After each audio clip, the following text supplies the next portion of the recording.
एक कमर्शियल बस की कल्पना कीजिए।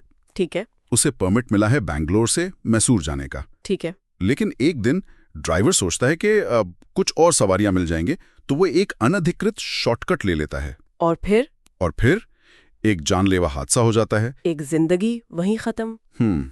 और बस यहीं से एक बहुत बड़ा कानूनी सवाल खड़ा हो जाता है कि अब क्या होगा।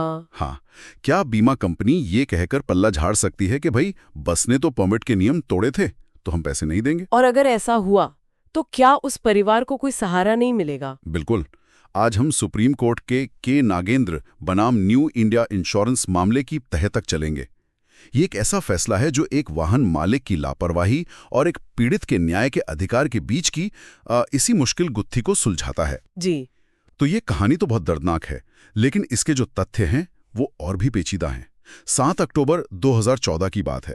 श्रीनिवास नाम के एक व्यक्ति की बस से टक्कर में मौके पर ही मौत हो गई। बस को जाना था बेंगलुरु से मैसूर के तय रास्ते पर, लेकिन हादसा हुआ चन्नापटना शहर में, जो उस रास्ते पर था ही नहीं। बिल्कुल। और इसकी जो कानूनी यात्रा रही वो भी काफी दिलचस्प है। मामला मोटर एक्सीडेंट क्लेम्स ट्रिब्यूनल यानी MACT से शुरू हुआ। जी। वहां से मुआवजा तय हुआ। लेकिन जब बात कर्नाटका हाईकोर्ट पहुंची तो वहां एक पेंच आ गया। हाईकोर्ट ने मुआवजे की रकम तो बढ़ा दी, लेकिन साथ में ये भी कह दिया कि बीमा कंपनी पहले पीड़ित के परिवार को भुगतान करेगी।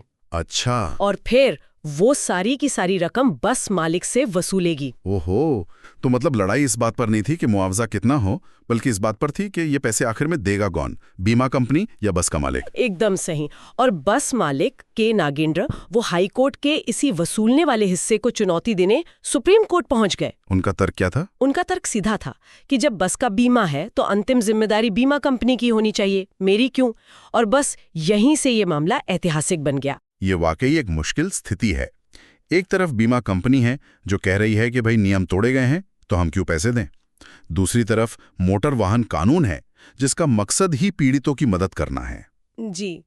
तो कोर्ट ने इस दुविधा को सुलझाया कैसे? यहीं पर सुप्रीम कोर्ट एक बहुत ही मतलब शानदार कानूनी रास्ता निकालता है जिसे पे एंड रिकवर कहते हैं। पे एंड रिकवर यानी भुगतान करो और वसूल करो। ये सिद्धांत एक ही तीर से दो निशाने साधता है। ये पीड़ित को तुरंत मदद भी देता है और साथ ही नियम तोड़ने वाले मालिक को भी नहीं बख्शता। ये सुनने में तो बहुत दिलचस्प लग रहा है। इसे थोड़ा और आसान भाषा में समझाएंगी? मतलब ये पे एंड रिकवर काम कैसे करता है? बिल्कुल। देखिए, इसके 2 हिस्से हैं। पहला है पे यानी भुगतान करो। ठीक है। कोर्ट ने कहा कि मोटर वाहन अधिनियम एक सामाजिक कल्याण का कानून है। इसका पहला मकसद है पीड़ित को राहत देना जिसकी कोई गलती नहीं थी। सही बात है। इसलिए श्रीनिवास के परिवार को मुआवजे के लिए सालों तक इंतजार नहीं करना पड़ेगा।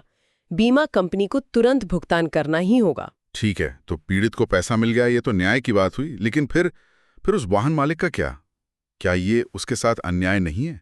हो सकता है ड्राइवर ने अपनी मर्जी से शॉर्टकट ले लिया हो, मालिक को पता भी ना हो। ये बहुत जरूरी सवाल है और यहीं पर इसका दूसरा हिस्सा रिकवर यानी वसूल करो काम आता है। अच्छा। कोर्ट ने माना कि कमर्शियल वाहन का मालिक ही उसकी हर गतिविधि के लिए जिम्मेदार होता है और परमिट वाले रास्ते से पूरी तरह भटक जाना ये कोई छोटी मोटी चूक नहीं है। ये बीमा पॉलिसी के अनुबंध का मौलिक उल्लंघन है। मौलिक उल्लंघन, ये शब्द सुनने में काफी भारी लगता है। इसका मतलब क्या हुआ? देखिए, इसका मतलब ये है कि ये ऐसा नहीं था कि ड्राइवर चाय पीने के लिए 5 मिनट को किसी दूसरी गली में चला गया था। उसने तो पूरा का पूरा रास्ता ही बदल दिया। इससे जोखिम का सारा हिसाब किताब ही बदल गया। बीमा कंपनी ने जिस रास्ते के लिए बीमा किया था बस उस पर तो थी ही नहीं। अच्छा। इसी को कोर्ट ने मौलिक उल्लंघन माना और कहा कि इस वजह से वो जो बीमा का सुरक्षा कवच था वो मालिक के ऊपर से हट जाता है। तो मतलब कोर्ट ने एक बीच का रास्ता निकाला, पीड़ित को भी न्याय मिला और नियम तोड़ने वाले को सजा भी। तो अंतिम फैसला क्या हुआ? अंतिम फैसला ये हुआ कि सुप्रीम कोर्ट ने हाई कोर्ट के आदेश को ही सही ठहराया। यानी श्रीनिवास के परिवार को लगभग 31.8 लाख रुपए का मुआवजा बीमा कंपनी से मिलेगा। लेकिन इसके बाद न्यू इंडिया एश्योरेंस को ये पूरी रकम बस मालिक के नागेंद्र से वसूलने का पूरा कानूनी अधिकार है। वाह, ये तो कमर्शियल गाड़ियां चलाने वालों के लिए बहुत बहुत बड़ी चेतावनी है।